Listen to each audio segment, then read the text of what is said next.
Estamos no ar com mais um episódio do Consoc Podcast.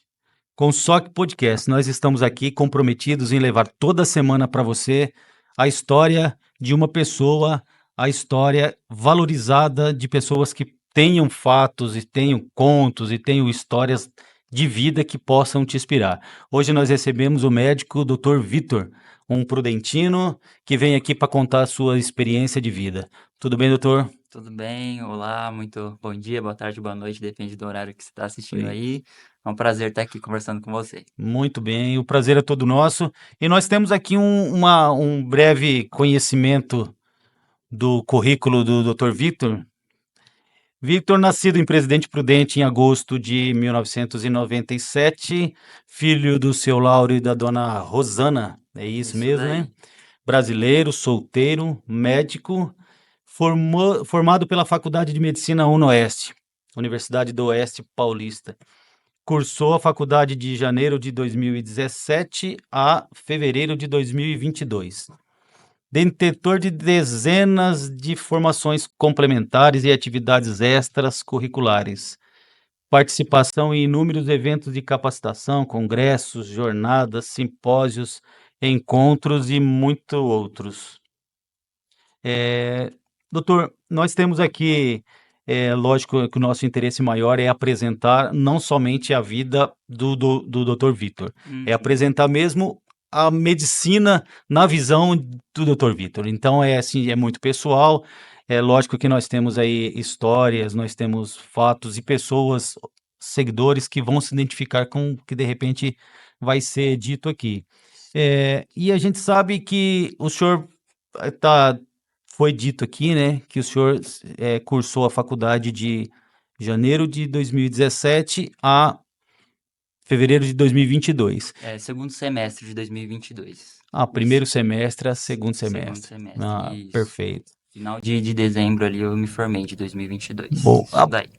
uma das perguntas que vem ao caso, de tantas opções profissionais que teve, o que que inspirou o senhor? Qual foi aquele fator determinante que trouxe o senhor para para se para escolher a medicina como profissão? Então. É uma decisão que a gente muitas vezes tem que tomar muito cedo, né? Ali com 17 anos, 18, saindo do terceiro ano do ensino médio, a gente já tem que escolher para que rumo a gente vai seguir. E muitas das vezes é uma decisão bem difícil ali, né? Porque envolve diversos fatores ali pra gente analisar, né? No meu caso, foi da seguinte maneira. Eu já tinha uma facilidade, já gostava da área, aquela área de biologia ali, do funcionamento do corpo humano, na escola, na matéria de ciências, assim, eu já tinha um interesse maior comparado com as outras disciplinas. A gente fazia experimentos ali, às vezes com um pedaço de um olho de boi, assim, uma Entendi, entendi. dissecação, algum procedimento assim, né? E aí eu fui pegando gosto por essa área, né? E também é, na minha família tem o exemplo da minha irmã, que quando eu estava nesse momento aí para escolher que rumo que eu ia seguir, ela já fazia faculdade de medicina, então eu já estava inserido aí nesse ambiente aí da, Foi um fator foi um fator, uma determinante, influência uma ali, influência. já tinha aquela parte que eu já me interessava pela parte da biologia, do corpo humano, e também tem o fator de eu poder, com a minha profissão, fazer um pouquinho de diferença na vida de alguma pessoa, né? E Uma diferença aí no mundo, se eu conseguir fazer a diferença na vida dos meus pacientes, eu já consigo fazer uma diferença aí no mundo. muito bom, muito bom. E nós verificando aí que o senhor foi do primeiro semestre de 17, Isso. novamente reforçando isso aí. Então significa que o senhor cursou a faculdade no meio, quer dizer, a pandemia teve no meio do curso do senhor. Sim, teve no meio. No meio, por exemplo, a pandemia veio praticamente 2020 inteiro, né? Foi Isso. realmente no meio. E como foi esse enfrentamento com uma profissão tão detalhada e um momento tão difícil e tão novo para a humanidade? Assim, no primeiro momento a gente não sabia muito como que ia ficar a situação, né? Do nada, assim, a gente recebeu a notícia que as aulas presenciais tinham sido canceladas, e aí ficou essa dúvida aí no ar, né? Mas só que aí a gente deu prosseguimento né, as atividades curriculares, as matérias, né, da faculdade, tudo via online. Então aí, por algum período, a gente ficou tendo algumas matérias de maneira online, dentro do possível, né, que o curso de medicina a gente sabe que obrigatoriamente tem que ser presencial, mas nesse momento aí da vida a gente teve que ter um momento online. Mas nós estamos falando de um curso de 6 anos, 6 né? anos. Então, Foi um breve período ali então de aulas online que no final não chegou a prejudicar tanto assim o aprendizado. e a turma que o senhor, os formandos da turma do senhor realmente tiveram que ter uma maneira única de se dar com essa coisa nova, né? Porque se é novo coronavírus, por exemplo, né? Sim, sim. Não tinha como diagnosticar uma coisa que não se conhecia ainda. Então Sim, era muito dependente da ciência e tal. foi tudo muito novo, foi saindo novos guidelines, assim, tratamentos, e foi todo mundo aprendendo junto ali, na Não. verdade, né? Eu estava lendo o currículo do senhor, estava lá, tá escrito lá que um dos trabalhos que o senhor apresentou no começo, no primeiro período da faculdade. Lógico que como leigo eu vou perguntar isso, né? Lá estava escrito que o senhor apresentou com alguns outros futuros médicos uma metodologia ativa. Aí tem um nome meio complicado lá, mas metodologia ativa frente à morte e o morrer. Ah, sim. O que é isso? Porque para quem leu esse currículo Aham. sem conhecer, fala assim, é um enfrentamento meio Meio para estudo pesado. psicológico, É. pesado. É o que basicamente esse trabalho apresentado? Então, foi um trabalho que a gente fez durante a graduação, que foi um grupo de alunos que se reuniu para a gente estudar qual seria a melhor forma de enfrentar a morte no sentido de passar essa notícia para algum familiar, né?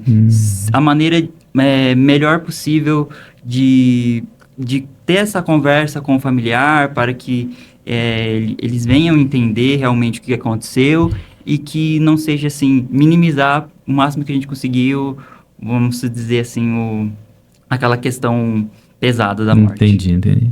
Porque também não é tão comum, né? É muito rotineiro esse tipo É. de enfrentamento na medicina, né? Sim. Desde o começo a gente tem que saber que a gente vai estar lidando com o ser humano e, É. consequentemente, a gente vai ter que lidar com a morte também, infelizmente. Tem esse ônus aí na medicina. O senhor hoje é clínico geral, né? Isso, eu me formei, todos os médicos ali que se formam no generalista, ainda no momento eu não fiz nenhuma especialização, não. Essa era a pergunta aí. Então, o clínico geral é a porta de saída, vamos supor. Já Isso, sai isso. como clínico geral, né? Isso, todos ali, os meus colegas que formaram junto comigo, todos que completam os 6 anos do curso de medicina, eles se formam clínico geral. O clínico geral é aquele médico que está ali, assim, para atender numa emergência, num pronto-socorro, atender num postinho de saúde, numa UBS. E ele pode permanecer clínico geral a carreira inteira, se ele escolher? Pode, se for Não precisa. da vontade dele trabalhar dessa forma assim, mais generalista, pode sim, não tem nenhum problema não. O senhor tem alguma especialidade em mente? Vai se especializar ou vai permanecer por um tempo ainda Não, como... eu tenho em mente sim, e eu pretendo fazer neurocirurgia. Inclusive já prestei algumas provas aí, né? Tô nesse processo aí em busca da aprovação, porque tem uma prova de residência que a gente fala, que não é assim, todo médico já tem a vaga garantida na especialização, não. A gente tem que disputar com outros médicos a vaga de residência. Então, os 6 anos de estudo não se limita na formatura, né? É um Não. processo contínuo de estudo, né? Na verdade, na medicina a gente vai ter que continuar estudando até para sempre, né? Pra Vamos dizer sempre, assim. exatamente. Porque tem os 6 anos da medicina, aí depois, dependendo da especialidade, são mais 2, mais 5. No caso da neurocirurgia, são 5 anos mais. Entendi. E mesmo depois desses 5 anos, a gente nunca pode parar de estudar, né? Porque surgem coisas novas, Exatamente. tecnologias diferentes, e a gente não pode ficar para trás, não, né? O novo vem sempre, né? Existiu vamos dizer assim, algum impacto quando o senhor passou da forma acadêmica? Eu falo isso porque o senhor é recém-formado, podemos dizer Sim, assim? recém-formado. Então, quando o senhor falou assim, ó, eu saí agora da parte acadêmica e agora é a prática médica.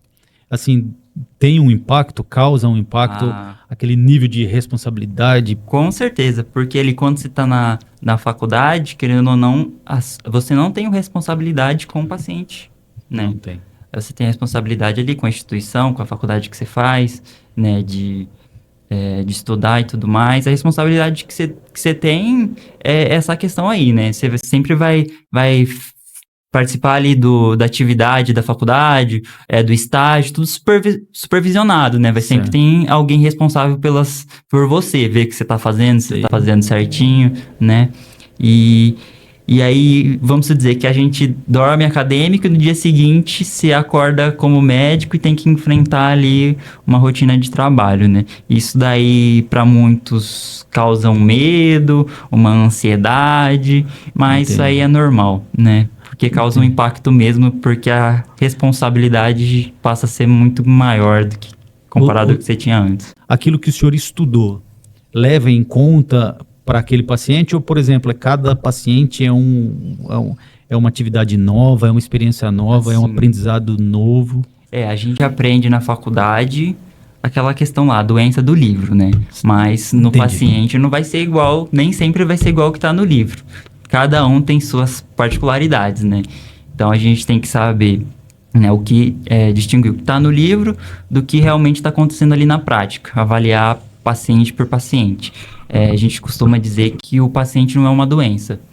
Não é o paciente do leito 3 que está com uma doença. Não, é o seu José do leito 3. Então, cada paciente é um paciente, a gente tem que saber identificar cada situação de acordo com cada paciente. É muito individual, né? Individual. Por exemplo, assim, é uma questão mais pessoal, de repente, perguntas de muitos aí. Existe um preconceito sobre o médico novo? Abriu a porta da sala, tem um médico novinho ali para atender. Será que esse médico vai conhecer meu problema? Que, por exemplo, assim, isso a gente ouve muito em corredores de hospital aí quando a gente tem contato, né? Muitos não levam em conta que, em tese, acabou de sair da faculdade, né? Então, tudo de novo teria que estar na cabeça do médico. Vamos dizer, mais fresco, né? Mas o senhor também acabou de falar que... A experiência conta muito. E nunca para de estudar, Nunca né? para. Então, esse preconceito existe mesmo? O senhor presencia isso?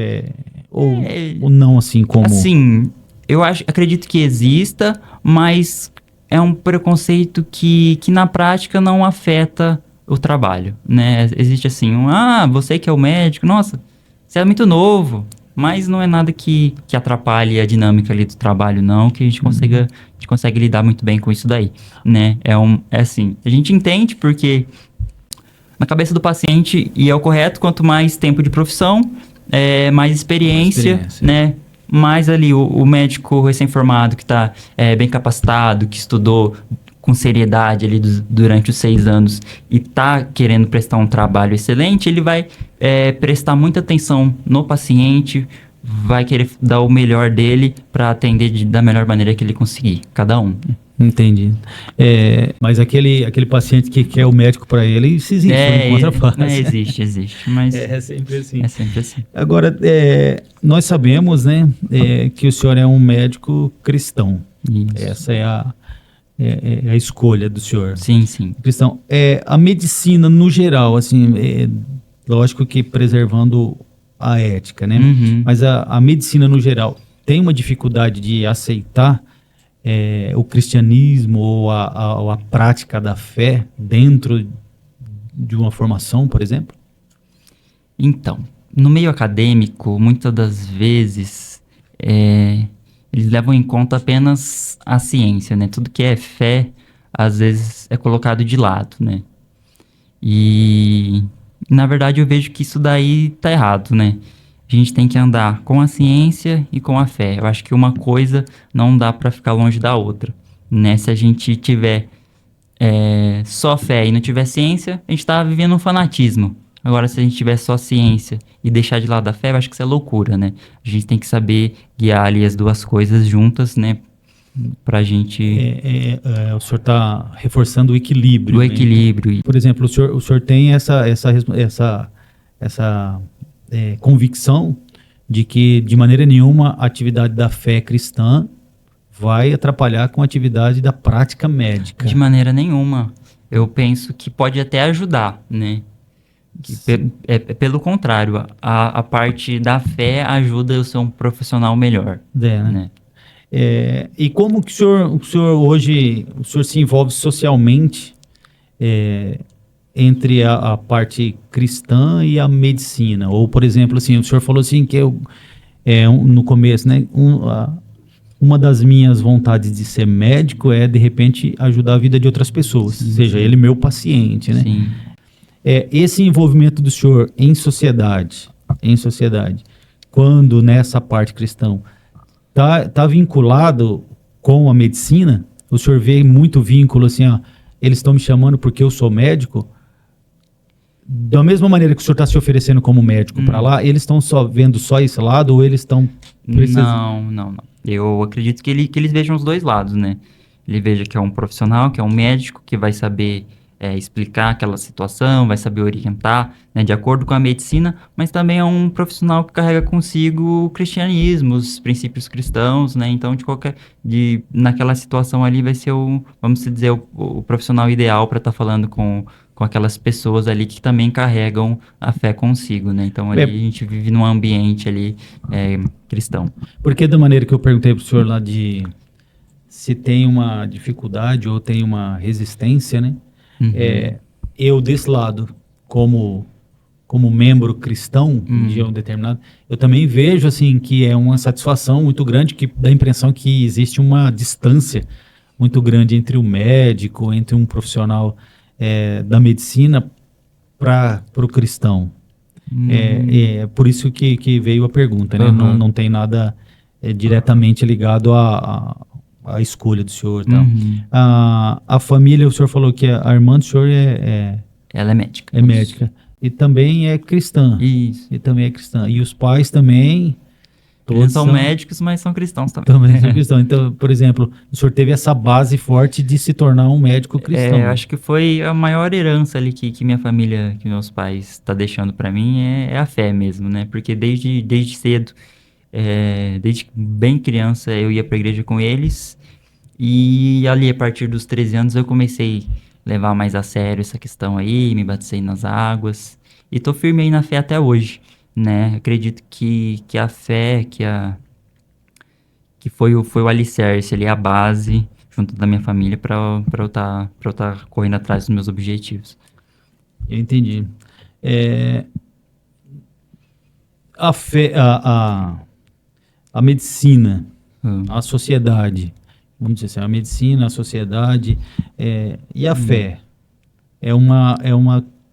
tipo assim, quando se tornam pacientes, por exemplo, porque de repente o senhor vai também ser médico de um pastor, né, ou médico de um padre, então quer dizer, em sociedade.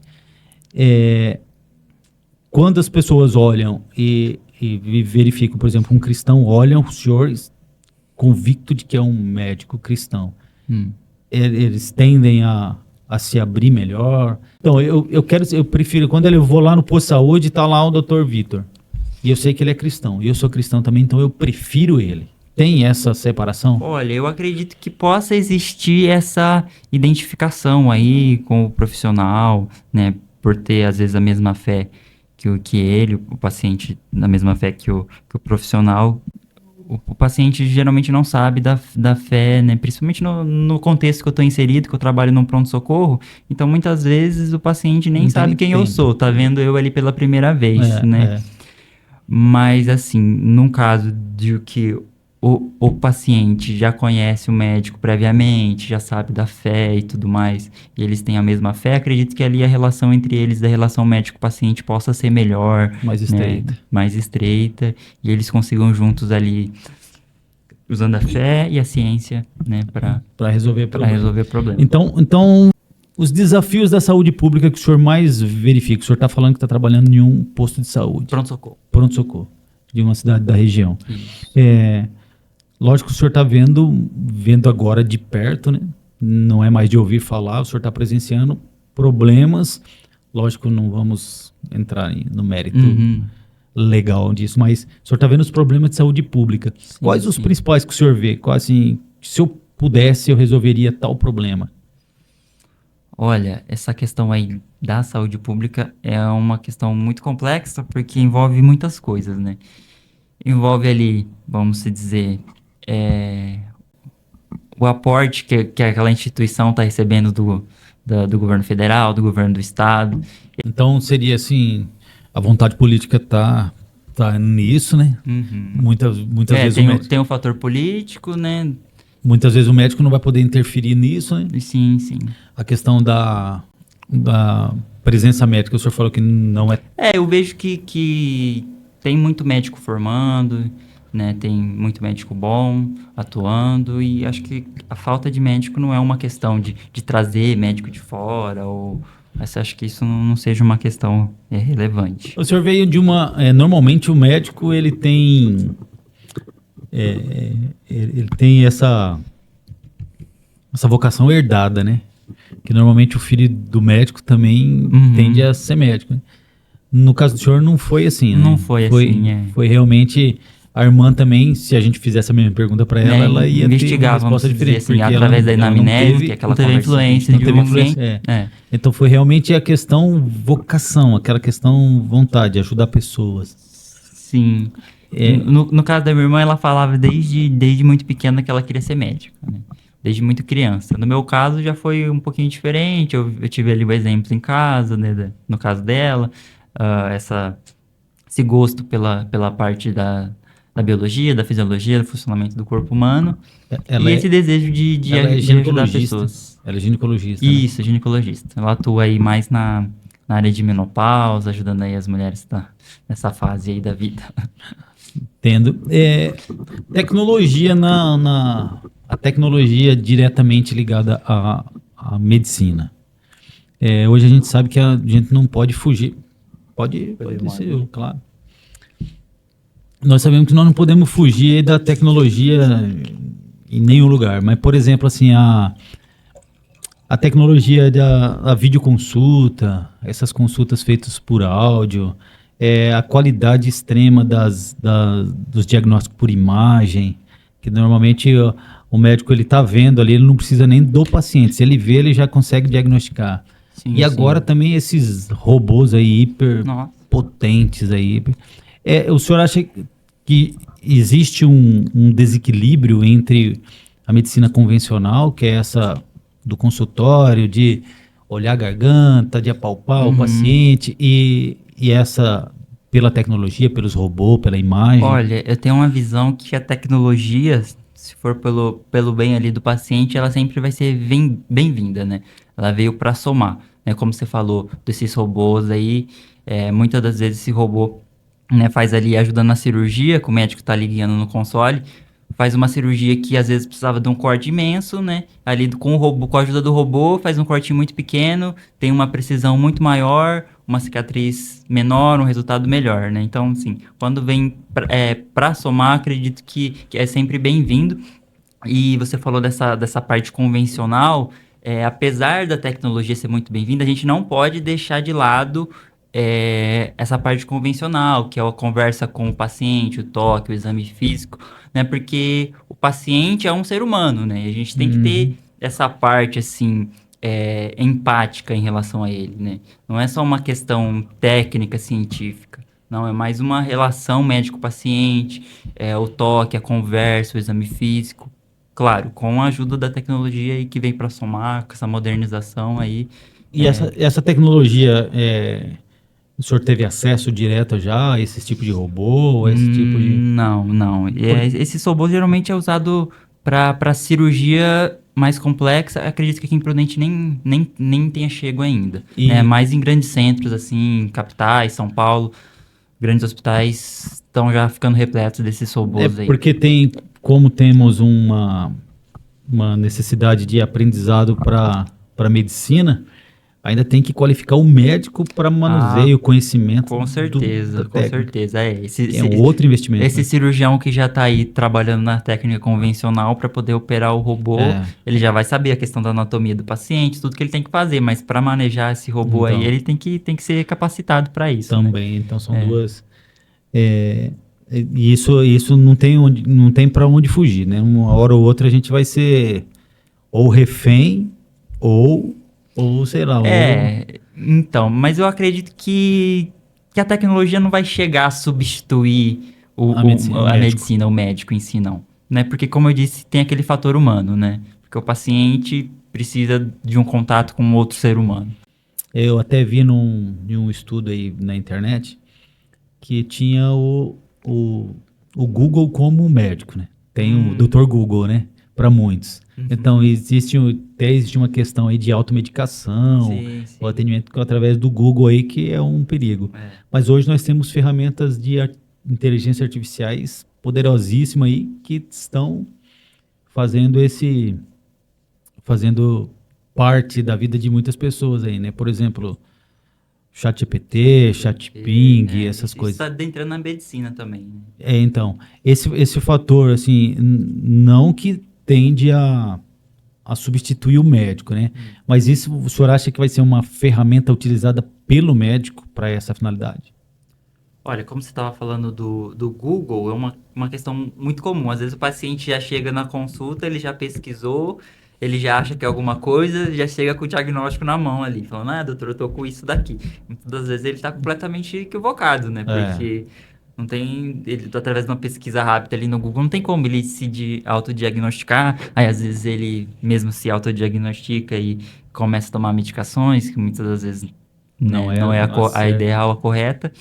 E essa questão aí da tecnologia, dessas novas inteligências artificiais aí, acredito que possa, sim, ter uma grande influência na medicina, mas é algo que eu tô supondo, né, Então, mas assim, pessoalmente, porque eu não tenho muito conhecimento nessa área aí, não.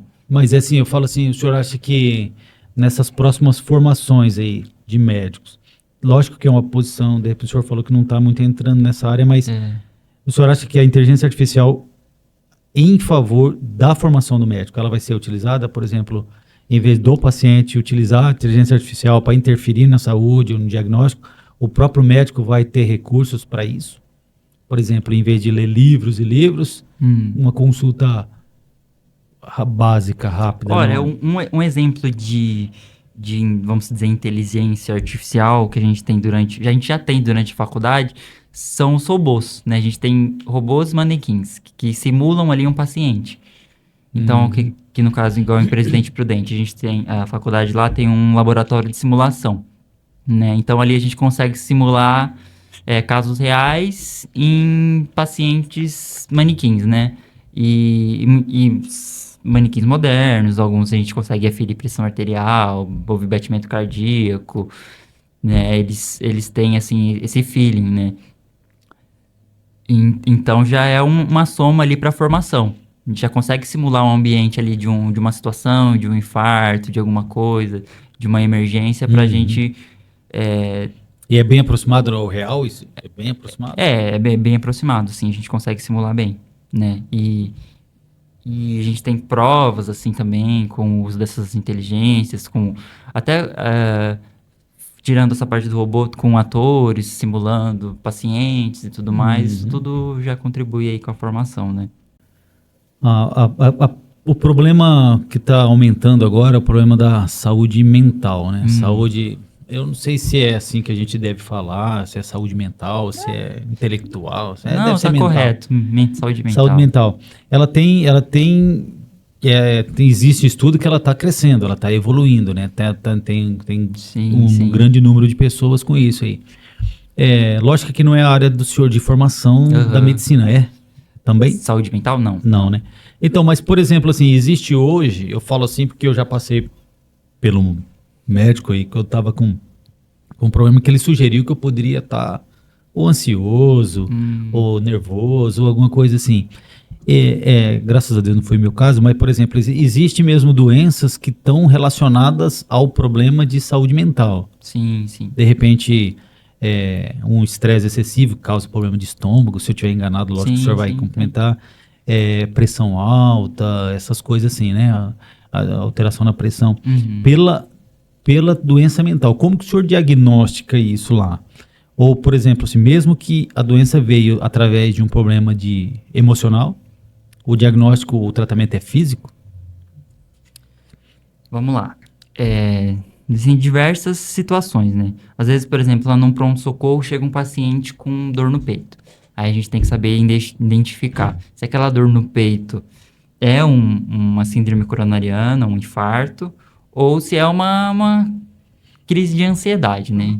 E na maioria dos casos que eu pude, né, atender, não eram infartos, eram crises de ansiedade, né? Então, essa pessoa com essa questão aí emocional passa a apresentar sintomas físicos, né? Muitas das vezes ela apresenta falta de ar, tremor, né, dor no peito, mas isso E o aí senhor é consegue- muito relacionado com a parte mental. Existe uma experiência técnica aí para descobrir isso durante a conversa ou vai precisar de exames mesmo? Então, a gente consegue tirar muita informação através da conversa, É. né? Através das características da dor, quando ela começou, por exemplo, na dor torácica que eu tô falando, né? Certo, sim. Como que foi o início, né? O tipo de dor, através dos fatores de risco que o paciente já apresenta, o histórico, se é um paciente que já tem um histórico de estresse, de ansiedade, Entendi. né? E aí, quando a gente está com uma dificuldade, assim, de distinguir, a gente pede um exame, muitas das vezes a gente consegue ali fazer um eletrocardiograma, e a gente consegue afastar aí o infarto e confirmar ali que era uma ansiedade mesmo, né? Mas a gente vê que está sendo muito prevalente essa questão aí da saúde mental, até nos pronto atendimentos, está tendo muito paciente sofrendo disso daí. Muito. Sim. E por falar nesse tipo de problema, desse tipo de rotina, como que é a saúde do médico? Porque o médico também ele tem essa rotina, né? Essa Aham. notícia ruim, tristeza pela perda Às de vezes a alguém, carga de trabalho uma é carga excessiva de excessiva. trabalho, uma cobrança.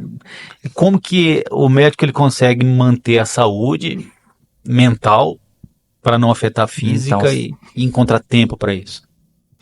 Só para introduzir, eu estava lendo uma reportagem, né? Lá nos Estados Unidos, o médico é a profissão que maior tem número de suicídio, né? Parece que cerca de um por dia, um suicídio, assim, concretizado por dia, né? Então, é uma área, assim, que a gente vê que os profissionais acabam sofrendo muito, né? Como você falou, jornada de trabalho, né, o estresse do dia a dia, lidando com pacientes, às vezes ali com doenças, né, muito grave ali que a gente vê, né, e, e a gente tem que saber lidar com isso da melhor forma, né.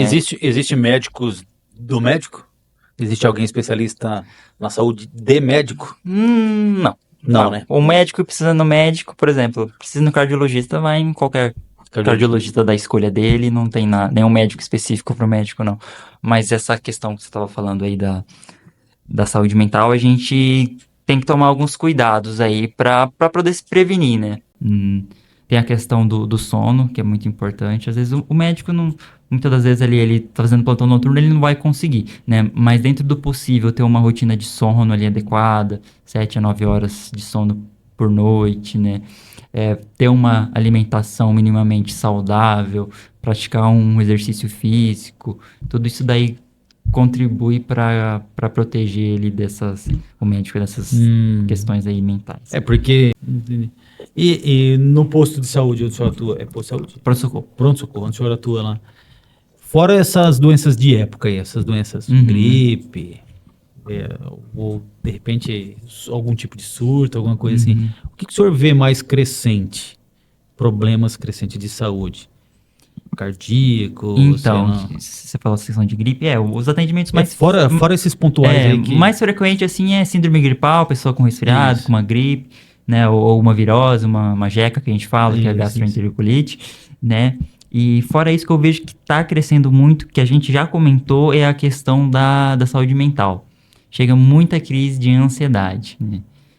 Muitos pacientes ali achando que até que tá morrendo, que tá com uma dor no peito, que tá com um tremor, né? Mas na maioria dos casos é crise de ansiedade mesmo, né? Isso é diariamente ali no plantão ali, você pode ter certeza que vai ter muitos casos disso daí. Mas não tem, assim, o senhor não trata como regra, né?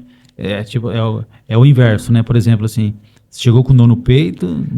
Você tem que tratar a princípio Como? é o caso mais grave, como um infarto. Entendi. Igual é a questão do AVC. Qualquer déficit neurológico, assim, agudo, a princípio a gente tem que ver como um AVC, Entendi. né? Pra Aí depois a gente ver vai e descartar, eliminando. vai eliminando, né? Porque às vezes, se você fizer o contrário, tratar como Isso. ansiedade, no E não caso, for. não Isso. for, aí você acaba prejudicando o paciente, né? Qual é o turno que o senhor trabalha lá? Eu trabalho plantão de 12 horas. 12 horas. 12 horas. E eu tive visitando, durante o trabalho, eu tive visitando o hospital, acho que era um feriado de segunda-feira, alguma coisa assim, né? Mas era dia de semana e era feriado. E a gente não viu paciente ali, né? Aí na terça-feira, que era dia comum, tava cheio, lotado. Mas aí aí vem aquele questionamento, né? Mas será que ninguém ficou doente no feriado? Então. Porque dá a impressão, ou tá juntando, aguentando a dor pro outro dia, ou tá realmente, é aquilo que eu falei pro senhor, de repente ela potencializa alguma coisa e... Vou te contar que eu também às vezes tenho esse questionamento aí, né? porque- Às vezes no feriado tá tranquilo, às vezes numa segunda-feira Tá, tá bem diferente, né? Se for ver, doença não escolhe dia, né? Então, É muitas uma vezes... questão aí que a gente a se pensar, mas não dá pra determinar a causa disso daí, não. Tem isso daí mesmo, já me questionei também. Por exemplo, o senhor é regido por uma ética médica, né? Isso. Isso aí não foge do... É inerente ao médico, não, dependente, né? Por exemplo, assim, aqui o senhor está regido. Tem coisas que o senhor gostaria, mas não vai poder falar pela ética, vamos dizer assim. Acho que... Eu acho que a maioria, Sim. muitos segmentos são assim. Mas como o senhor lidar quando tem que quebrar essa ética, por exemplo, eu não sei se também seja ser uma quebra de ética, quando o senhor tem que dar o diagnóstico para um paciente, de repente um diagnóstico de uma doença grave, um câncer, alguma coisa assim. Como que lidar com isso? Por exemplo, eu preciso falar que encontrei nessa imagem um problema. É questão ética? O senhor precisa encaminhar para um outro profissional ou o senhor pode falar ali na hora? Não. Às vezes a gente tem que falar. Às vezes o diagnóstico, às vezes por um familiar ou algum falecimento, uma coisa do tipo, a gente tem que falar. Mas aí a gente busca a melhor maneira de falar, né? Existe aí até umas técnicas, assim, que envolvem um pouco a ciência, né? De como abordar esse paciente, separar um local mais tranquilo, conversar de maneira mais amena, explicando, fazendo o familiar ou o paciente entender a situação, para que não fique uma coisa muito dura para o paciente ouvir aquele impacto, né? Para tentar minimizar, né? Eu sei que muitas vezes não dá para minimizar uma notícia ruim, né? A pessoa foi diagnosticada com câncer, como é que vai chegar e falar diferente para ela? Então. Meu pai teve Parkinson, né? Sim. Ele faleceu já, ficou algum tempo Parkinson. Quando ele começou a ter os sintomas, ele acabou não acreditando muito e achou que podia ser outra coisa e tal. Até que saiu o diagnóstico de que ele estava com Parkinson. Mas eu vi que o abalo dele eu não digo nem pelo impacto de saber, agora é degenerativo e é questão de tempo. Não foi nem isso que fez ele sofrer, foi realmente a consequência. Tipo assim, realmente não foi a notícia, foi o desenvolver. Foi desenvolvendo, a doença em si ali, e ele sabia as limitações do dia a dia que causou e tudo mais. Entendi. E esse tipo de notícia para dar para um paciente deve ser muito ruim para o médico também, porque ele já tá tipo assim, mostrando pro paciente. É difícil, né? Porque você queria dar uma notícia diferente. Sim, né? sim, todas as vezes a gente quer dar uma notícia melhor, mas a gente não pode fugir, né, da realidade. Agora, por exemplo, assim, se tiver se o único recurso, né, a única opção daquele paciente for esconder a doença, Eu não digo assim, o senhor não pode falar para ela, assim, porque de repente o problema que pode causar é maior se ela descobrir. Não sei se eu estou sabendo explicar. De repente a pessoa ela tem um problema que tá ruim, mas se ela ficar sabendo, ó, acabou, você tá com diagnóstico de câncer, por exemplo, se ela descobrir isso e se basear nisso, vai ser pior para o tratamento. Olha, existe. Eticamente, o paciente ele tem direito de saber, né, o que está acontecendo com ele, né, e também ele tem um direito que se chama autonomia, né, é um dos 4 ali princípios da bioética. Autonomia. Então, o paciente, muitas das vezes, ele tem autonomia sobre o tratamento dele. Fala, não quero fazer, né, ele tem essa autonomia. Então, ele precisa saber o que está acontecendo com ele, né. E tirando os casos ali que o paciente ele não tem, vamos dizer, essa função cognitiva preservada, que não consiga entender o problema que ele está passando. Mas se ele tem consciência, né, da situação e vai entender a situação, né, eu vejo que eticamente ele tem que então, saber. Ele pode falar assim, ó, eu não quero fazer tal cirurgia? Pode. O senhor pode apresentar, ó, é o problema, a única solução do seu problema é tal procedimento. Aí ele pode falar, eu não quero? Pode. Não tem uma coisa meio coercitiva, né, meio imposta, né? Não. Assim, o paciente só não vai ter, vamos dizer, autonomia no caso de uma emergência. Ele teve uma parada cardíaca na rua, foi encontrado ali por alguém que estava passando, no caso um médico, e fez ali o procedimento de ressuscitação, né? Aí ele, no caso, uma emergência assim que risco iminente ali de vida, já em óbito, vamos dizer, né? Precisando de uma reanimação, né? Aí ele não vai ter autonomia nenhuma, mas num caso assim do ambiente hospitalar, que ele tá entendendo o caso dele, ele tem essa autonomia aí de decidir se ele quer ou não tratamento. Tem aquele paciente que tira o médico do sério? Tipo tem aquele que é teimoso mesmo. Porque, assim, por exemplo, principalmente em retorno, né? Vamos supor que tem uns que são difíceis de aderir ao medicamento, ao tratamento. Aí, fui numa semana, ó, o diagnóstico é esse, o tratamento é esse, tal. Aí o retorno é daqui 15 dias. Aí chega lá, mas não tomou o remédio que foi orientado e tal. Essa questão da adesão aí é muito difícil, né? Porque, assim, tudo que a gente faz, todos esses tratamentos, a resposta não é imediata, né? Então, você tá com problema de saúde, você vai tomar o remédio, não é que, quer dizer, no outro dia você vai estar 100%, né? Ou, por exemplo, sei lá, a pessoa tá com o colesterol alto, vai tomar o remédio, vamos dizer, e no outro dia já vai estar boa. Já vai estar normalizado os níveis lá de colesterol. Não é assim que funciona, né? É um tratamento que tem que ser feito dia a dia. Assim como a parte não farmacológica, ali, a adesão de hábitos, né? Da alimentação. Não é uma coisa que o paciente vai ver a mudança instantânea, né? Ficou 40 anos comendo sal e tomando açúcar. Aí quer em 2 meses resolver esse problema, né? Impossível. Aí isso também, ele não vendo resultado rápido, aí tende a não aderir mais ao tratamento. Eu acho que não tem essa dificuldade aí. Eu acho que não tem pior, mas se tivesse assim, qual que seria o risco pior? Não aderir a um tratamento ou automedicação? Porque a dor de cabeça, toda dor de cabeça é o analgésico, né? não sei se pode citar o nome aí, mas é o analgésico. É de 8 em 8 horas. E de repente não tá tratando, né? Tá maquiando, não é? Em alguns casos pode ser que não seja ali uma questão só de tomar um analgésico. Tem que ter uma investigação melhor, ver se não é algo mais sério, né? E aí vai depender de caso a caso. Se a automedicação, em algum caso, ou, né, não aderir ao tratamento em outro. Depende ali da gravidade de cada doença. De qualquer maneira, as duas coisas ali não é recomendável. A paciência do médico, né? Sim.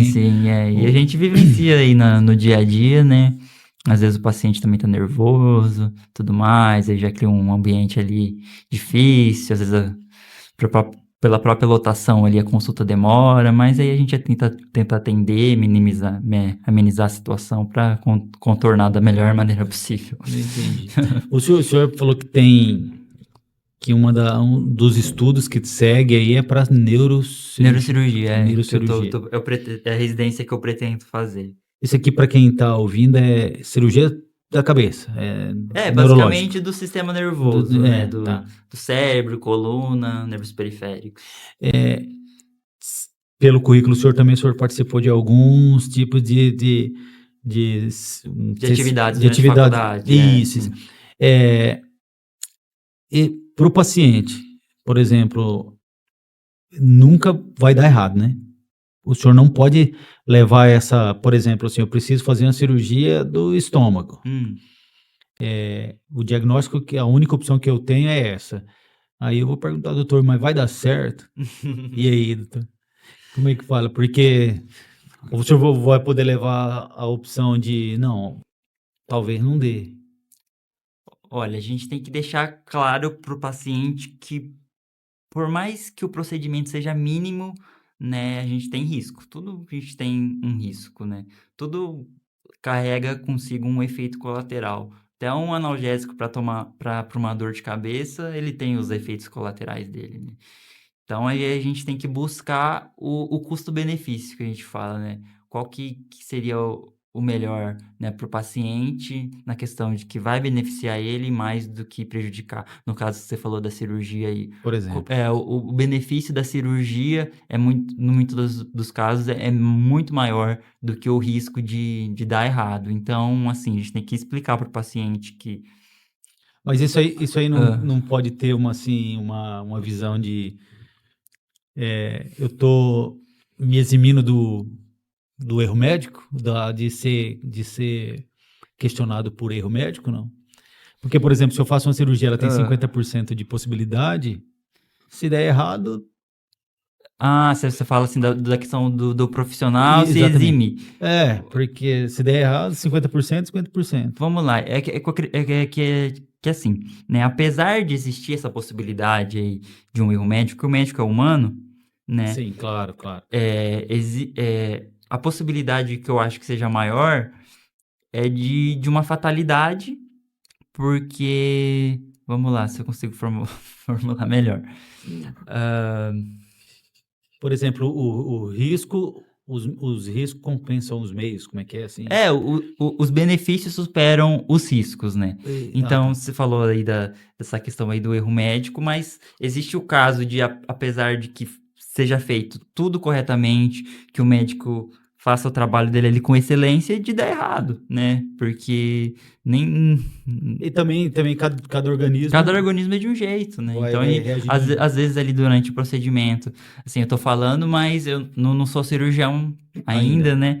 Mas é algo que eu vejo.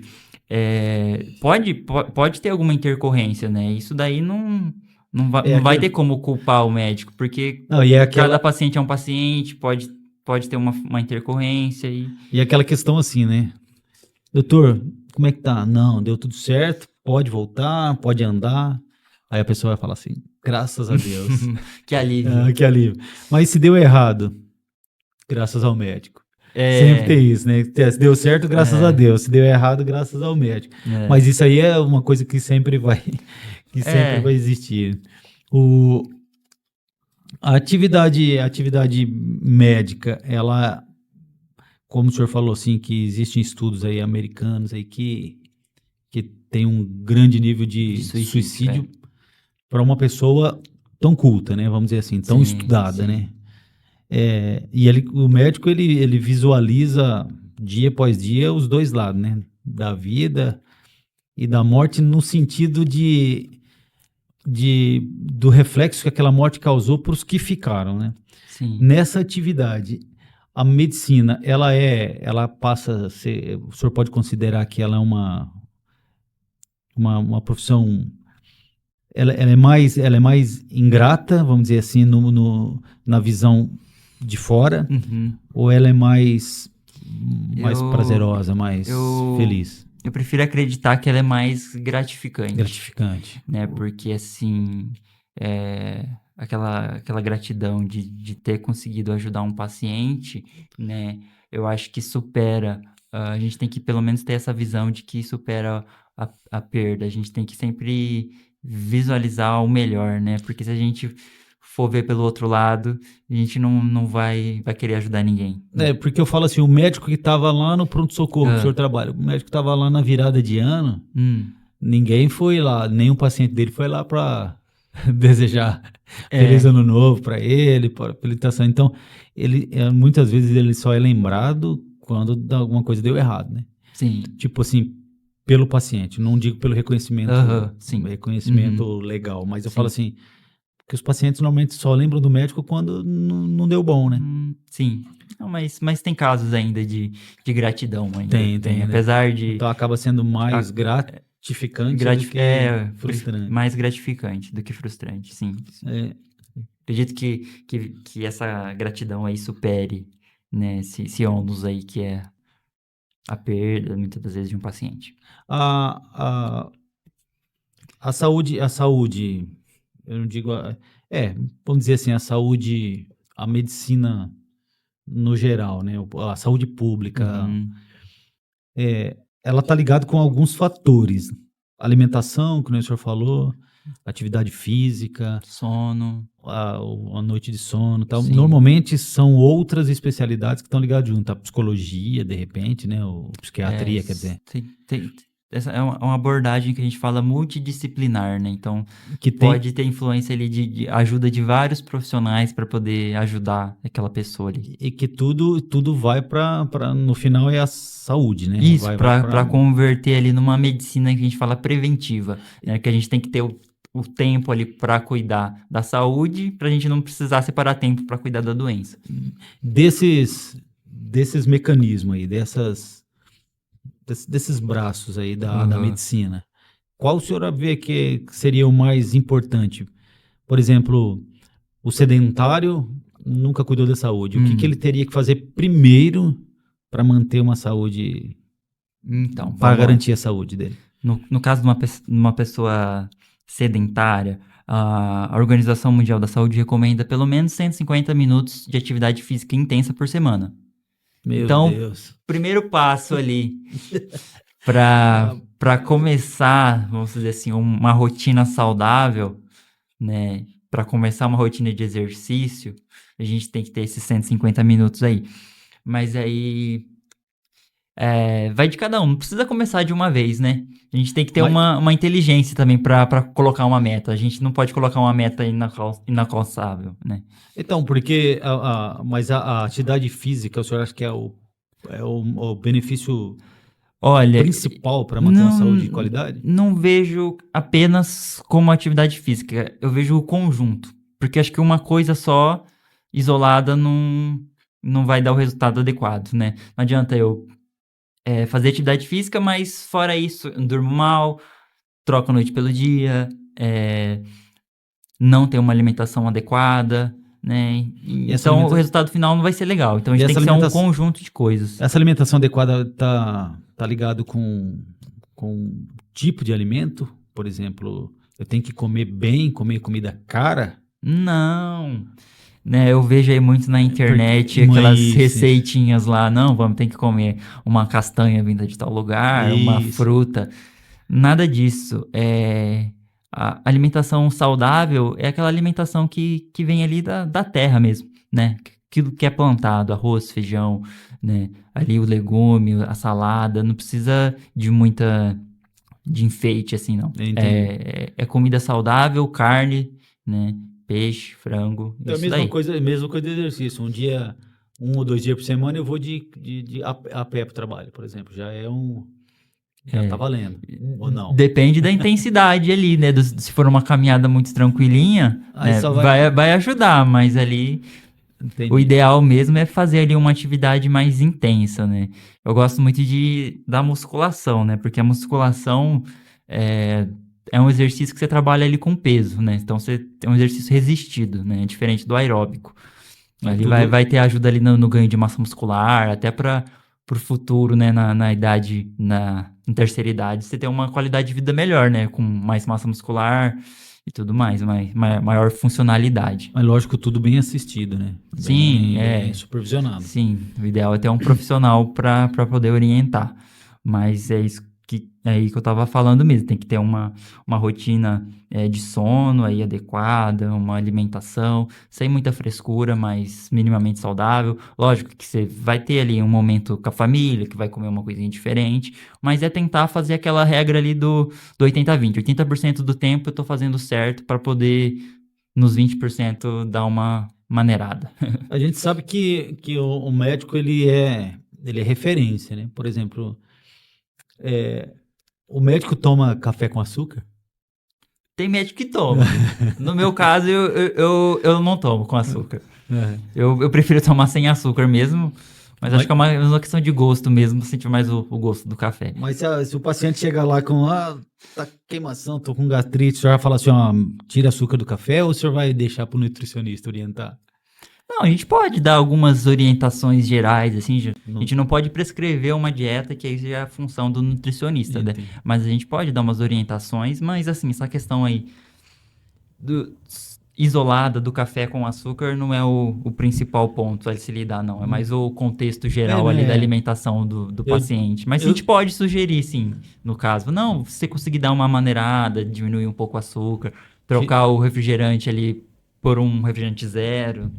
Ou suco, ou água. Tem que tomar cuidado com o suco também, que suco é muito calórico, né? Porque ali pega a fruta, né? Pega, por exemplo, fazer um copo de suco de laranja, quantas laranjas não vão, né? Entendi. E ele acaba se tornando um alimento muito calórico, mas... E aí acaba arrumando um lado e prejudicando o outro.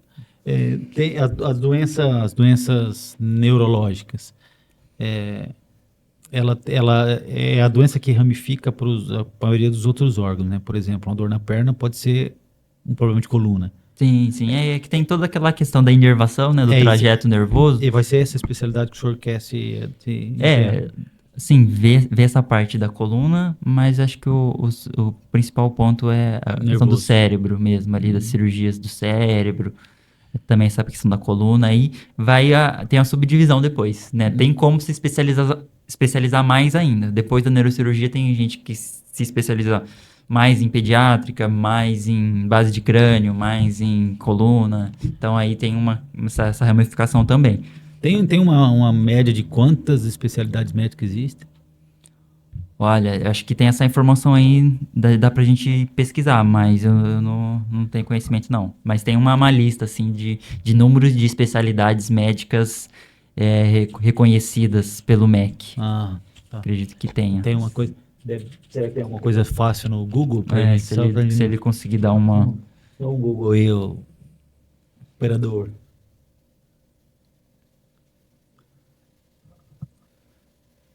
Permite. 59. Essa lógica é aproximada, né? É aproximada. Porque aí tá vindo até da parte odontológica, né? Bariátrica. Que tem várias subdivisões, né? Por exemplo, o cirurgião geral, ele tem a subdivisão do trauma, do aparelho digestivo, da urologia, ele vai subdividindo. Então, aí acaba sendo um número maior. Mas... por exemplo, assim, a ginecologia mesmo, eu estava até vendo pela página da doutora... Doutora Vitória. Doutora Vitória. Ela é especialista em uma área dentro da ginecologia, né? Ela atende, assim, na ginecologia geral mesmo, mas dentro da ginecologia geral, ela tem essa afinidade aí, essa especialização mais apurada, que ela fez lá uma subespecialização nessa parte de menopausa, né? Então, ela atende tanto a ginecologia geral como essa parte de menopausa e para melhorar a qualidade de vida aí das mulheres nessa fase. Ela não está na região de Prudente hoje? Não. Atualmente ela trabalha lá em São Paulo, mas ela, através da tecnologia, como a gente estava falando, né, da telemedicina, ela atende paciente até de outros países. Entendi. Através das consultas online aí. Então assim, ó, quando chega para o senhor um paciente... que o senhor dá um diagnóstico para ele. Não, dá um diagnóstico, não. Apresenta o diagnóstico do problema dele. Do problema dele, né? Só apresenta, porque no caso do diagnóstico... E aí ele fala pro senhor assim, ó, não, doutor, eu não aceito isso aí, meu Deus vai me curar, e o senhor fala desse jeito, mas o senhor é homem, quem vai decidir a minha saúde é Deus. Por essa questão de fé. Lógico que como cristão, o senhor sabe do poder que tem a fé. Com certeza. Mas nessa questão, qual que é o procedimento, o entendimento ou que tipo de concordância o senhor tem com a pessoa para poder passar ela dentro da questão ética? Então, assim, eu vejo que a questão da fé, ela tem muita influência sobre a positividade, o resultado, assim, positivo do tratamento, né? A gente vê que pessoas de fé, a gente tem prognósticos, resultados melhores. É só na parte mental ou o senhor verifica também na parte física? Física, acho que no geral, assim, é muito importante o paciente acreditar, né, no resultado, né? Essa questão aí da fé, eu acredito que seja importante, muito importante. Eu acredito que o paciente, por exemplo, esse paciente, ele tem que manter a fé dele, né? Ele tem a fé cristã de que ele vai ser curado através da fé. Certo, tá certo, continue com a sua fé, mas a gente tem que, além da fé, Deus capacitou os médicos para poder auxiliar as pessoas também, né? Então, aí, além da fé, a gente tem que usufruir da medicina, né? É como se fosse um instrumento, um instrumento de Deus para aquela pessoa. Né? Igual aquela história lá da pessoa que estava lá no meio do mar se afogando. Aí vem um helicóptero para socorrer. Aí a pessoa, não, Deus vai me salvar. Aí depois vem o barco, não, Deus vai me salvar. Aí no final das contas, Deus mandou o helicóptero e o barco e a pessoa... Aí vai questionar Deus. Vai questionar, né? Eu mandei tudo lá, você não quis pegar. Então, é a mesma coisa, tem que ter a fé, acredito que seja importante, né? Como eu sou cristão e tudo mais, eu tenho essa parte da fé aí bem forte, mas a medicina tem que andar junto, né? Ciência. É difícil o senhor levar uma pessoa a receber essa palavra de valor, separando a fé e a medicina? O senhor vai mostrar para ela assim, ó, eu estou falando pela fé. O senhor vai falar para mim, ó, você precisa de um tratamento, assim, o tratamento é difícil, mas vamos falar na minha linguagem. Se Deus quiser, ou com a fé em Deus, isso vai dar certo. A gente pode, eticamente, a gente pode sim. Na medicina, o senhor pode citar Deus como uma opção para ela? Você está perguntando se além do tratamento eu posso, da parte da medicina, se eu posso adicionar essa parte da fé. Porque eu já vi médicos falarem assim, se você tem fé, você pega a sua fé porque é só Ele. Sim, se você acredita em Deus, se apega em Deus, que é só Ele. Então, agora, o senhor vai falar isso numa razão, numa fé inteligente. Sim, numa fé inteligente. Sim, sempre usando a inteligência. Eu posso explicar o que a medicina fala sobre a doença dele, né, o que está acontecendo na parte médica, mas nada me impede de também de motivar esse paciente, de dar essa orientação aí nessa parte da fé. Eu vejo que é uma questão importante, né? Como que é o nome da conversa que tem antes da consulta? Anamneses? Anamneses. Você fala a conversa do paciente com o médico? Anamnese. Então, durante essa conversa, Deus pode entrar aí claramente, não? Vamos lá. Pergunta difícil. É tipo assim, como cristão, o senhor falaria, mas a medicina proíbe? Não é que proíbe, mas naquele momento, vamos dizer, naquele contexto, eu tenho que agir de uma forma que eu não interfira na questão cultural do paciente, porque muitas das vezes o paciente não tem a mesma fé que a minha. Entendi. Né? Então, assim, no primeiro momento eu já não posso interferir nessa questão da fé dele. Né? Eu tenho que tratar de maneira profissional, muitas das vezes. Pelo menos esse primeiro contato aí, que eu não conheço muito o paciente, ele não me conhece, tudo mais. Lógico que se o paciente chegar lá pro senhor e falar assim, doutor, o senhor acredita em Deus? Não, com certeza. Então fala para mim, doutor, na fé, tem jeito para mim? Com certeza. Aí a resposta é diferente. É diferente, né? Aí, por exemplo, aí o paciente deu abertura. Sim. Aí não vai ferir ética médica, né? Não, aí no caso não fere a ética, né? É. No caso eu não posso impor uma fé que o paciente não tenha, né? Não posso, né? Mas eu posso, no caso, estimular, né? Usando a medicina, a fé, estimular a fé desse paciente. Na faculdade o senhor encontrou muita resistência por ser cristão? Não digo assim, não precisa me responder Ah, como sala de aula, como grupo, ah. no contexto geral. É difícil ser cristão e estudante de medicina? Olha, é assim, eu acho que vai depender de cada pessoa saber lidar com a situação, né?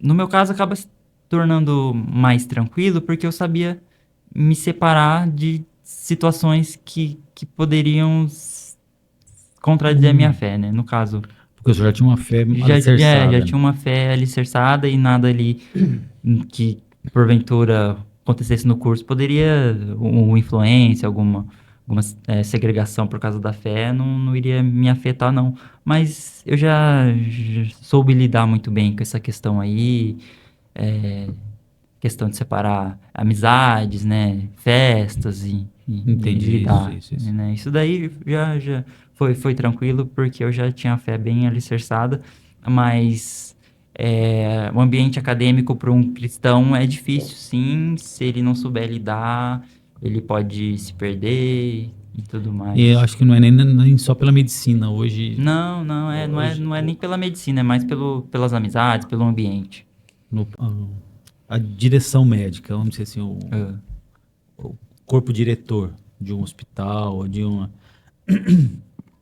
o relacionamento médico hum, do senhor lá dentro do consultório hum. e o que o senhor, da maneira que o senhor tem que atuar, a direção ela tem interferência direta em decisões, por exemplo?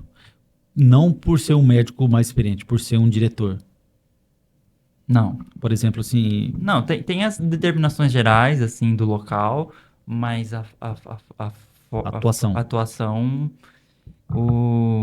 não tem interferência. Acredito que o médico ali, lógico, respeitando as bases científicas da medicina, ele tem aquela autonomia ali de, junto com o paciente, né, decidir o melhor tratamento e a conduta a se tomar, né? Como que atua um corpo médico para decidir sobre alguma decisão mais complexa? Porque já vou falar, vou passar por uma junta. Aham. Como que decide isso? Como é que funciona isso aí? São pensamentos diferentes que se unem, são ideias, e o bem comum disso, como que é definido? Então, é basicamente isso. É aquela questão lá multidisciplinar, né? Então, às vezes envolve mais do que um profissional. Às vezes envolve mais do que só um médico. Às vezes tem a preferência lá da outra especialidade, né? Do psicólogo, do assistente social, né? Tudo ali em conjunto para avaliar a situação do paciente, né? E ver o que é melhor, né? No E, caso. e quem decide que vai procurar essa junta? O médico que atendeu ou assim, porque, por exemplo, o senhor pronto-socorro, o senhor é Aham. da emergência, né? De repente Isso. o senhor não vai ter. Eu não tenho muito esse contato, essa experiência pra eh, te dizer, né? Porque ali na emergência são mais, assim, condutas rápidas, né? Que você tem que ter um pensamento rápido e agir rápido, né? E muitas das vezes você precisa de uma internação ou de uma abordagem, assim, mais é, multidisciplinar e já é encaminhado para uma internação de UTI, para uma enfermaria, e aí já foge um pouco aí da minha atuação. E, a, e qual é o nível de dependência do médico com os auxiliares diretos, enfermeiros, auxiliares de Ixi, enfermeiro? eu acredito que é um trabalho em equipe, né? Todo mundo ali tem muita importância, né? É, vamos dizer assim, nenhum deles ali é a estrela, né? Para ocorrer tudo bem, tem que ser o conjunto da atuação do médico, da enfermagem, dos técnicos, né? Todo o corpo clínico ali colaborando em prol do bem do paciente. Então a confiança ela é praticamente Tem que ter uma boa relação entre o é, médico e a equipe, isso daí é fundamental, Acho que toda profissão tem isso, né? O seu ambiente de trabalho, se todo mundo ali tá assim numa sintonia, as coisas fluem melhor, né? E se no caso não tiver muita sintonia, aí vai ter que contornar, né, da melhor maneira possível, né? Nesses 6 anos aí de academia, né? De curso. De curso. Teve, Medicina. teve algum momento que o senhor falou assim, não é pra mim medicina, eu vou desistir? Olha, eu sempre fui muito firme na escolha de fazer medicina. Mas nós estamos falando de 6 anos, 6 anos Então, manteve a... pior que mantive. Ah, então. Porque assim, durante o curso você vai passando por etapas diferentes, né? É como se fosse uma escalada. Não é 6 anos da mesma coisa, monótono, que você pensa, não, aí vai ter mais um ano igual e tudo mais. Mas você vê que durante o curso você vai se desenvolvendo, né? Tanto que você vai amadurecendo como pessoa, como você vai aprendendo, né? Porque assim, você entra lá um adolescente praticamente, né? 18 anos, vamos dizer, 19 anos. No meu caso, eu entrei com 19 anos. E aí tem esses 6 anos aí de evolução. Mas entre os colegas, ninguém desistiu ou falou assim, escolhi a profissão errada? Isso é bem difícil mesmo acontecer? Olha, é difícil de ver. Eu vejo assim, que alguns colegas, por questão de cidade, transferiram curso, ou ficou um período para trás, para trás, ou Entendi. mudou de faculdade, de instituição, mas sempre dentro da medicina. E não cheguei a ver nenhum que desistiu da área, não, assim.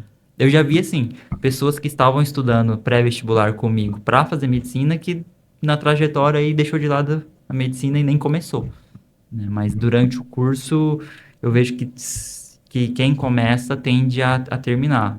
Assim, às vezes passa por alguns problemas e repete algum termo lá e tudo mais, mas que eu vejo, quem começa tende a terminar. Termina.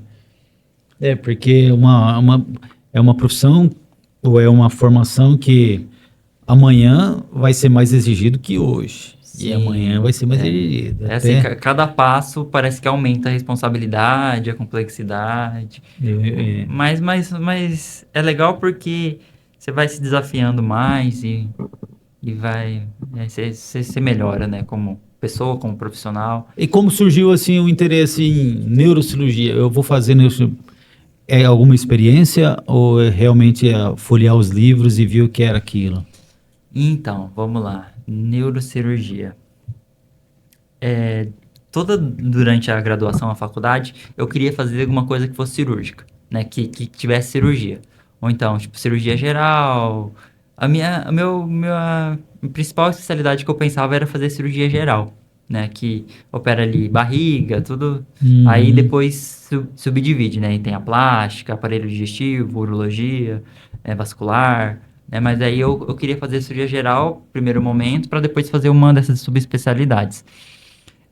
Porque assim, eu sempre tive assim facilidade, eu gostei de trabalhos mais manuais, assim. Meus familiares me elogiavam que eu era caprichoso, que eu tinha o caderno da escola bem arrumadinho, a letra bonita. Né, os médicos aí têm a fama de ter a letra feia e tudo mais. No meu caso era diferente, eu tinha a letra arrumadinha e tudo mais. Não, tem médico que faz um mapa, né? Ele não escreve, né? Não dá pra entender, né?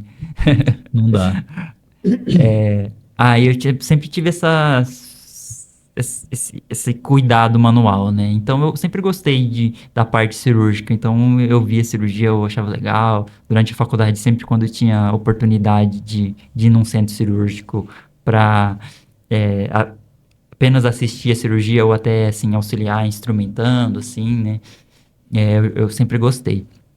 E aí, mais assim, pro final do curso, eu só mudei, vamos dizer assim, um pouco a direção, né? Eu tava querendo cirurgia geral, aí decidi ir pra parte aí da cirurgia, da neurocirurgia, né? Que é assim, é uma área que eu vejo que o cérebro é um milagre, né? Porque a complexidade que tem o cérebro, né? É uma das mais complexas, né? Então. Ali depende além da vida, né? Como o senhor falou, cada cirurgia, por mínimo que seja, é um risco. Uhum. Mas ali, a movimentação, todos os sentidos, tá tudo nessa, Sim, tá a tudo consciência, tudo é conectado no sistema nervoso, né? Então, assim, a gente tá sentindo que tá encostando na mesa porque tem um nervo indo até o cérebro, tá processando a avisando. informação e tá voltando a informação. Então, é tudo processado, como se fosse a central ali do, É um do grande computador. computador, É, exatamente. um computador, assim, perfeito, né? Porque só Deus mesmo para fazer um Uma computador máquina dessa. desse. Porque o ser humano, se você for olhar detalhe por detalhe, a complexidade, assim, como funciona, né? Tudo como foi feito, assim, só pode ser uma obra de Deus mesmo, porque o acaso não é possível, não, formar essa complexidade toda. Para o Vitor médico, qual que é o desafio de 2024? O principal, talvez. Porque a meta de estudo para formação, concurso, tudo bem, mas o principal desafio é... Então, tem a parte do desenvolvimento da minha carreira, né? Então, meu objetivo é entrar na residência médica, né? De neurocirurgia. Então, isso daí é um dos objetivos, né? Aí você fala desafio nessa parte da prática médica ou na parte da carreira? na carreira, né? Na carreira, acredito que seja meu maior desafio esse ano aí, seja ser aprovado na residência médica de neurocirurgia. Existe uma concorrência grande, como se fosse OAB, como se fosse algum tipo de... Eu, eu acho que, assim, a concorrência é muito grande, principalmente a neurocirurgia, que está ali entre acho que as 3 mais concorridas na maioria dos locais. E a grande questão é que geralmente é pouca vaga, né? Então, às vezes num hospital de grande porte, lá em São Paulo, tem uma vaga, às vezes 2. então... E são vários médicos concorrendo por aquela vaga. E tem a questão também da concorrência não ser uma concorrência leiga, né? Então todos que estão prestando são médicos, né? Então todo mundo ali tá estudando pra caramba, tá Entendi. fazendo o seu melhor pra ser aprovado. Mas o Vitor passando continua imprudente? Não necessariamente. Então, eu tenho planos de sair de Prudente, né? De fazer em outro serviço, fora de Prudente. Mas é uma opção, né? A Prudente é uma opção, outra sim. Nós sabemos que nós estamos vendo aí os desafios, né, as dificuldades impostas pelo passar do tempo aí, né? 2020, a primeira semana de 2024 já foi pelos fatos, já foi pior do que a primeira semana de 2023. Então, parece que cada ano tá tendo coisa pior, né? Pior. Esse ano parece que foi dos helicópteros, né? Que teve muito acidente. Teve dos helicópteros, teve terremotos, Assim, teve... eu não tô muito a par das notícias, mas eu vi algumas coisas. Tá complicado, né? Tá complicado. É exatamente isso aí. Tá complicado continuar. A medicina ou a necessidade médica, ela tende a ser mais exigida, né? Ou mais procurada a cada ano. A gente percebe isso aí. O acesso ao médico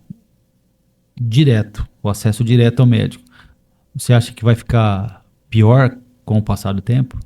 Por exemplo, eu procurar um médico em 2023 foi mais fácil do que eu vou encontrar em 2024? Aí tem que a gente levar alguns pontos em consideração. Você vai procurar esse médico pela via do SUS, por um médico particular, né? Porque tem essa questão aí também, né? Na demanda do SUS ser muito grande, né? Às vezes tem um sistema sobrecarregado e às vezes no particular você consegue um acesso mais rápido, né?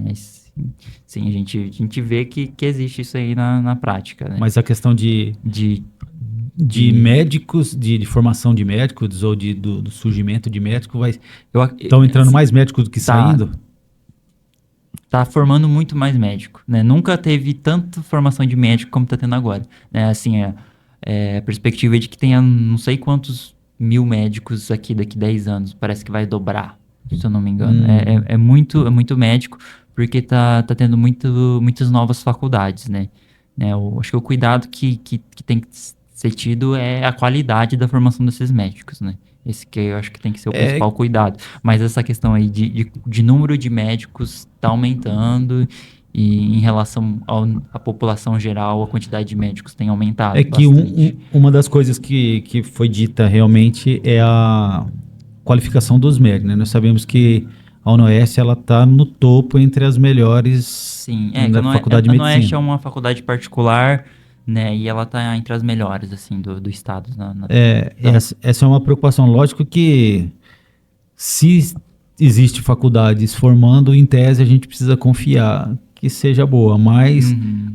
na prática não é bem assim, né? Existe formações aí, porque a gente vê, a gente conhece ou pela própria mídia, a gente Uhum. percebe que tem médicos com menor qualificação que outros, né?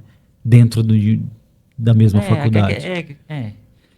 Assim, como toda profissão, né? Tem aqueles que são melhores, Mas então, mas assim, vai de cada um também, né? De isso. poder usufruir do ensinamento da faculdade, né? Aproveitar, né? Então, a faculdade sozinha não vai fazer do aluno um bom médico, né? Então não é. Tem que juntar as duas coisas, né? O interesse do aluno e a qualidade do ensino. Então, por exemplo, uma boa faculdade não necessariamente vai ter um bom médico se o aluno não escolheu isso, né? Sim. Realmente em todas os segmentos, todas as categorias aí. Mas a gente vê que tá tendo muita faculdade de medicina agora. Tá aumentando o número de médicos. Médico, pode ter certeza que acho que não vai faltar, não. Tomara que não. Durante a experiência que o senhor teve aí, pode ser para poder contar e ilustrar para a gente assim, porque normalmente a gente acha que o médico ele é engessado dentro daquela moldura e não vive fora dela, né? Uhum. Não vive. Então, por exemplo, assim, fora do consultório médico, assim, no período que o senhor tinha de aprendizado, de estágio, ou dentro ou fora do hospital, teve alguma experiência que contribuiu para o seu aprendizado? Seja uma atuação, seja uma experiência, um caso? Não, teve sim. Teve uma experiência que foi marcante. Foi numa reunião que eu tava, né, na igreja, né? Que aconteceu de uma pessoa, né, passar mal, né? E evoluir com parada cardíaca, né? A gente chegou a palpar o pulso, né? E tava sem pulso, né? E aí... Eu tava no 6º ano da faculdade, mas eu já tinha esse conhecimento aí de manejar um paciente Então com parada cardíaca. foi ano passado, 2023, 2022? Foi 2022. Certo. Né? Aí, né, eu iniciei os procedimentos de ressuscitação cardiopulmonar, que é massagem cardíaca, né, e tudo mais, até a chegada da ambulância, né, Do que trouxe que o DEA, que é um desfibrilador automático, né, para poder fazer aquele popularmente conhecido como choque, né, para reverter o ritmo do coração. Mas o paciente, alguém chamou o senhor, tem um médico aí, tá passando mal? Foi mais ou menos isso daí. O senhorzinho começou a passar mal, e aí a gente já foi lá para ver o que estava acontecendo, né? E fiquei feliz de poder ajudar, né? É muito, muito gratificante, né? Ah, tá. E até hoje, quando ele me vê, ele agradece, né? Então, Que bom, né? Isso é uma parte da medicina que é muito gratificante, né? De poder, uma atuação da gente mudar o rumo da vida de uma pessoa, né? Isso daí, acho que não tem dinheiro que pague, né? Abreviar, antecipar, né? Abreviar a ida, né? O senhor tirou ali, ó. Tem mais um tempo aqui para você. Mas, por exemplo, assim, o senhor falou que estava no 6º ano, né? A autoridade médica da medicina, um direito, por exemplo, autoridade policial, autoridade do bombeiro, tal. Essa autoridade médica, ela precede sobre as outras. Por exemplo, ele estava com parada que o senhor diagnosticou ali pela experiência. Voltou. O senhor acompanhou ele até o hospital? Não cheguei a acompanhar, não. Aí quando o senhor passou para o profissional que acompanhou, ele deve ter seguido os mesmos procedimentos orientado pelo senhor? Não.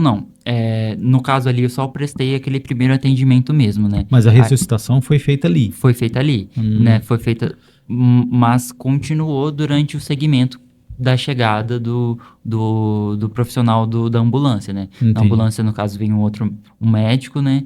E aí ele deu a conduta a partir daquele momento, né? Então eu pude ajudar durante aquele momento ali que a ambulância não tinha chego ainda, e a partir daí ele deu prosseguimento e assim, eles obtiveram sucesso, né, na reversão aí dessa parada e graças a Deus a pessoa se encontra bem hoje. Não tem.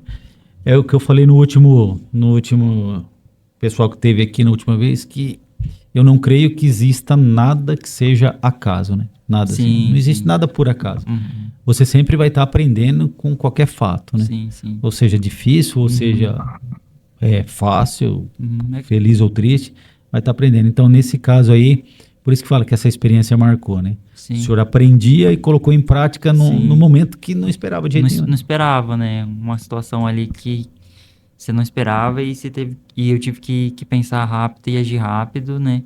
Mas foi uma experiência marcante e acredito que eu fui usado por Deus, né? Porque ali Deus tinha um plano na vida dessa pessoa, né? E Deus pôde me usar para poder ajudar.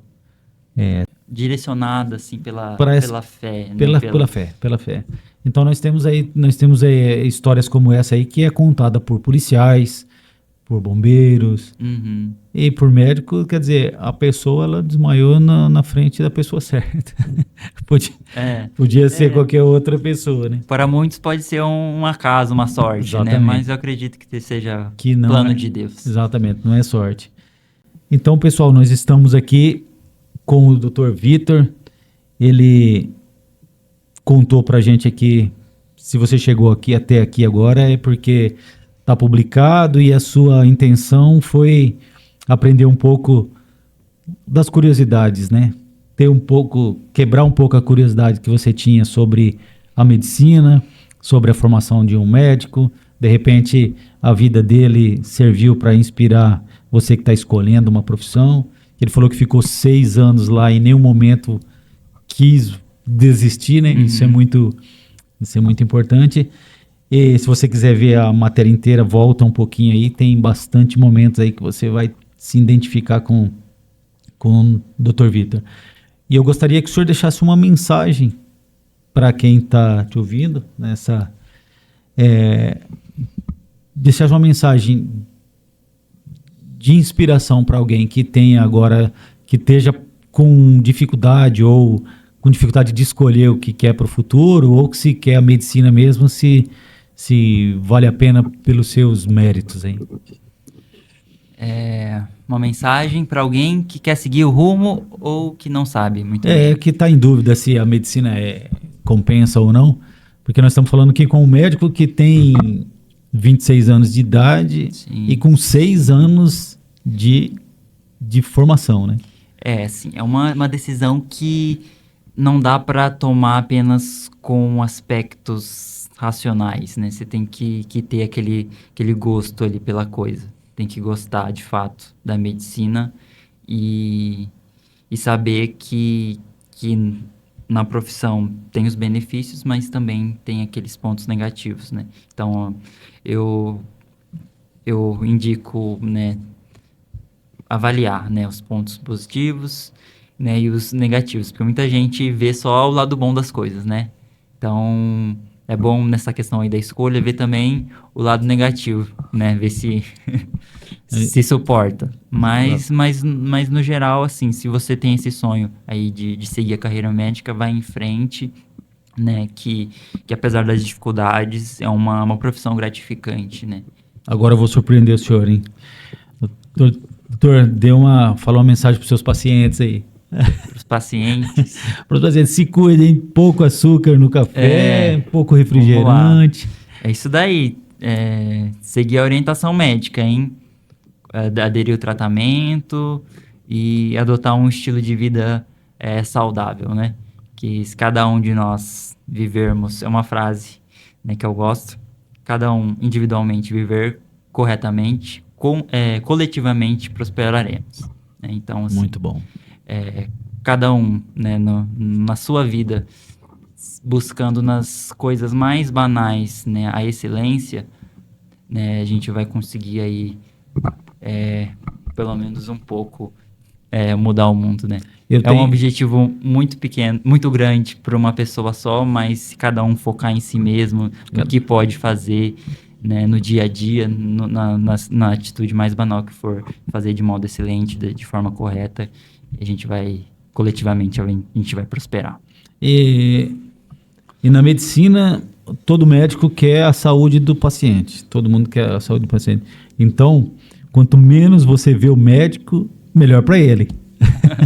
Por mais que seja necessário poder contar com um médico de boa índole, um médico de boa formação, que é o que a gente sempre procura.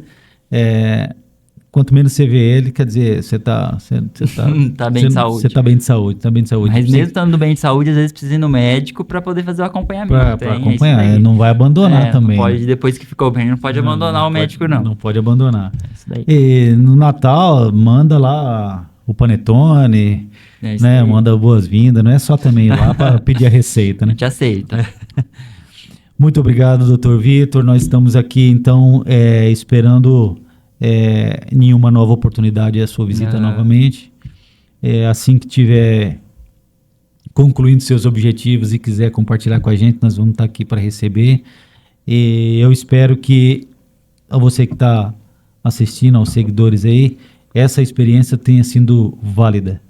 Eu tenho dito que, antes de concluir, na próxima semana, Rose Filito vai estar aqui com a gente, uma mulher guerreira, uma mulher que passou por uns problemas difíceis, ela vai estar contando a experiência da vida dela pra gente aqui. Mais alguma coisa, doutora? Não, só agradecer mesmo a oportunidade e me coloco à disposição, pode estar me chamando aí, estou disponível quando quiser. Muito obrigado, nós vamos lembrar disso aí.